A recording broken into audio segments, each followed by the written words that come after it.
Hi everyone! So I wanted to do a creative book report.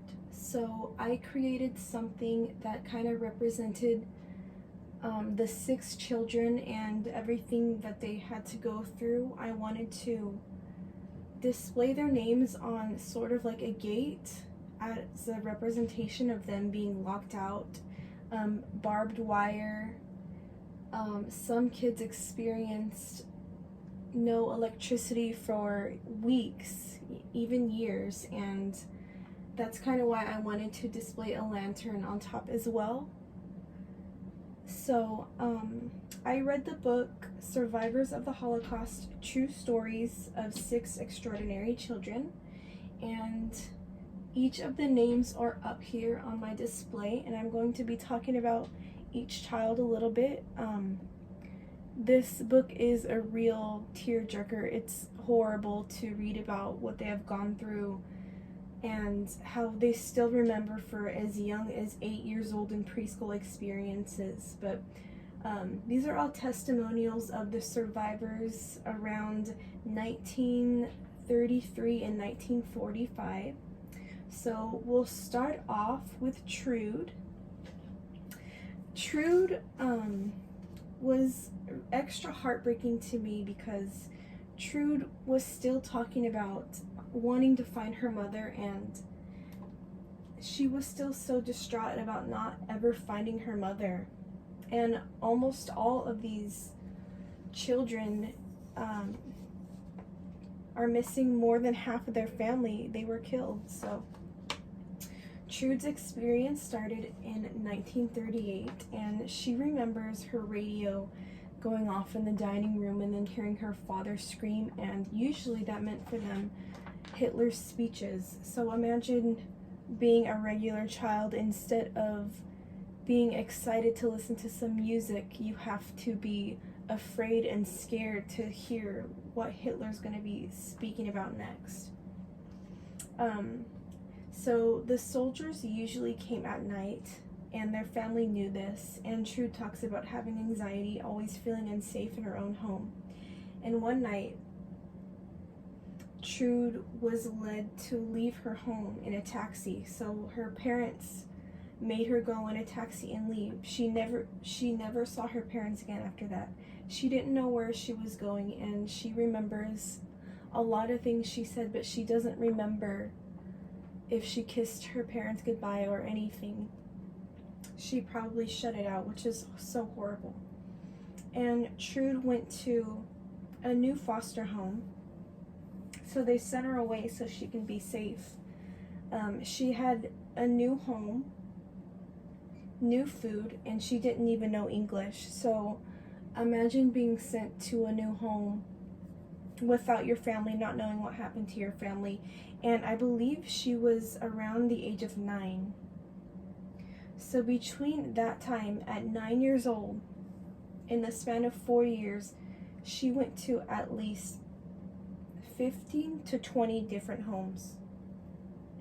The only thing she remembered of her mother was her mother being in a concentration camp, and she still says how the impact has never left her.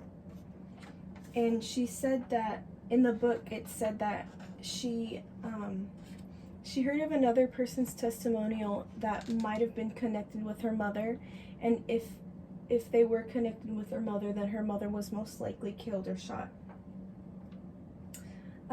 Yeah, horrible. So we'll be talking about Suzanne next. So this one was a little bit different from the other stories because Suzanne was from Paris. So she talks about her memories before her horrible experience. She talks about loving Paris, her great memories, and music. So I think this book is a great perspective for children because within each story it talks about their childhood and them just being a regular child, and then one day everything just changes. So in the case of Paris, she has her preschool memories, and she said she loved preschool, but just like that, her life changed. She began to hear scary noises, and Nazi soldiers were outside. She hid under the bed, and fortunately for her, She doesn't know what happened to her family, but her neighbor came and took her. So her neighbor was hiding Suzanne, and her neighbor made a little bed for Suzanne, which was very uncomfortable, but it kept her safe.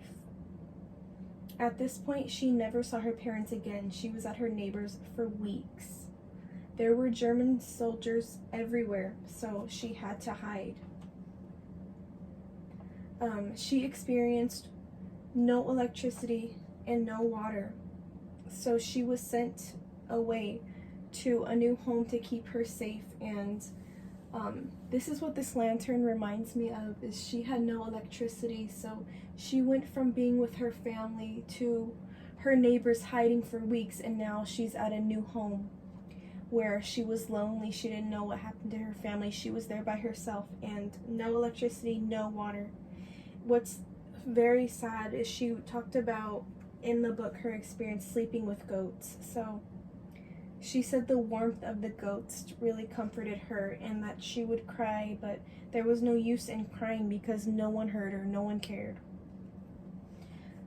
She also, so she got taken in the span of preschool. So this is a preschooler talking about what she had to go through. She talked about working like a man until her hands and her feet bled. So she's in preschool, no water, no electricity, working until her hands and feet would bleed.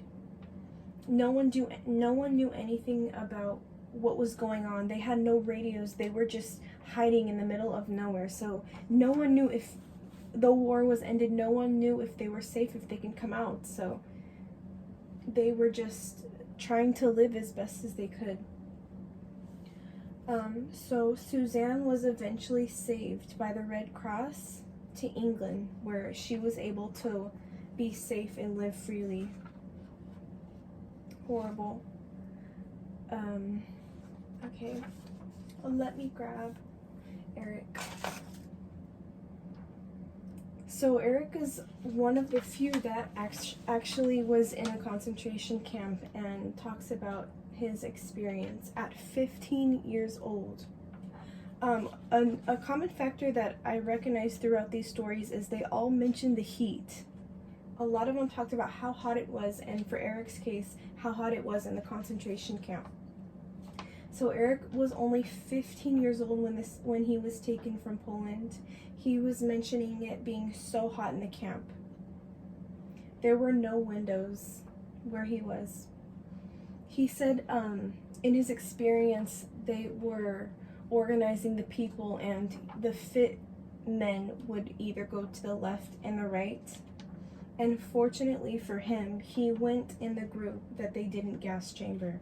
He remembers an experience which was so horrible to hear about. Is there was a mother screaming for her kid, and the guards went up to that mother, and he didn't explain in the book further what happened. So he talks about being lucky because the other group was gas chambered, and then their bodies were set on fire. When he eventually went in the camp, they made him strip all of his clothes. He only had 2 pictures left of his family and his parents, but they were taken from him. His head was shaved. They had no showers, and he talks about the lice crawling all over their body and being so itchy.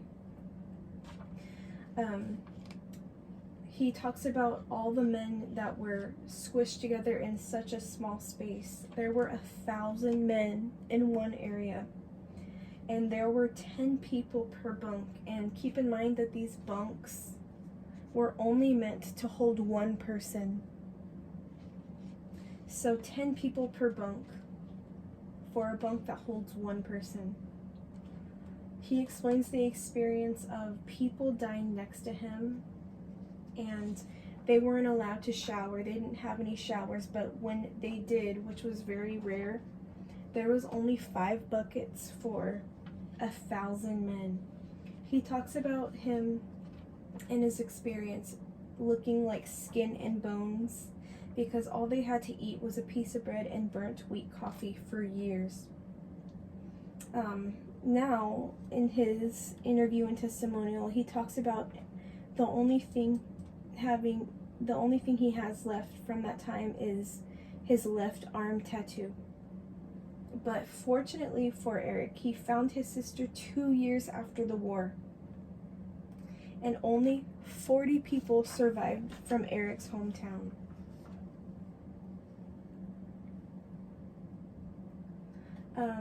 So yeah, horrible. Martin, let's talk about Martin's story. So Martin was 8 years old. So at 8 years old, we know about the trains. This is the age where Martin was put on a train with his family. And the SS men told him that they were being taken to be shot. So all of these people were on the train and scared, and the SS men simply told him, yeah, we're taking you to this destination to be shot and killed. So to be killed, they marched for hours, and Martin talks about some people collapsing, being trampled, and being with their families and experiencing this. So luckily for Martin, him and his brother and sister were rescued before they killed them, but his family unfortunately got killed and died. So they got sent to safety and foster parents in a city that had 17 bomb attacks. So going from one despair to another with 17 bomb attacks. They talk about hiding and having a mean dog that would bite, so they would have to go in close together with each other, and then this dog, scared of the bombs, just biting people, which I can't imagine. And he even talks about being bombed 2 houses away, but fortunately he went away to England for safety. So next is Ruth. What Ruth's experience was in 1939. They left to Poland, her mother and her 2 children, so the streets were cleared. They knocked on her door, and they knocked on her door to take Ruth and her family, but fortunately they got a visa, and they told her to tell people she was visiting her family in Poland. So to not seem suspicious, they told her to tell that story to people.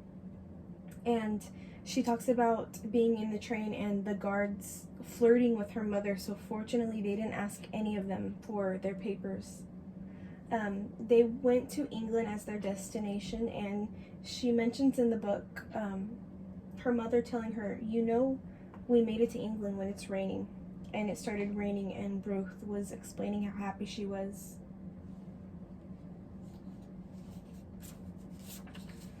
Okay, Heinz is last. So Heinz talks about his experience being excluded from theaters and going anywhere. There were only 1 of 3 Jewish boys left at his school. And during that time, they went and they told those boys they couldn't be there anymore. He had to leave school at 16. But fortunately for him, he made it to college at 18 when he heard the bad news. His parents were arrested. He heard his parents being spat on, abused, and their town was set on fire. His father was arrested, and Heinz talks about hiding when they were looking for him. In 1938, his father was in camp for weeks, and he fortunately got to come back, but when he came back, he says his father was never the same. So for Heinz's family, they moved to Great Britain, and 4 days later, the war broke out. They were called enemy aliens, and they were kept behind barbed wire.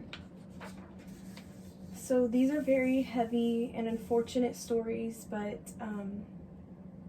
these are all stories, and this book in itself are different perspectives as children of the horrible disparities that they had to go through. But for a children's classroom, I think it's super important to see all perspectives, and especially during this time in history, being able to have them have this book to relate to and imagine how horrible it was and how none of these children were deserving, but they went through horrible things.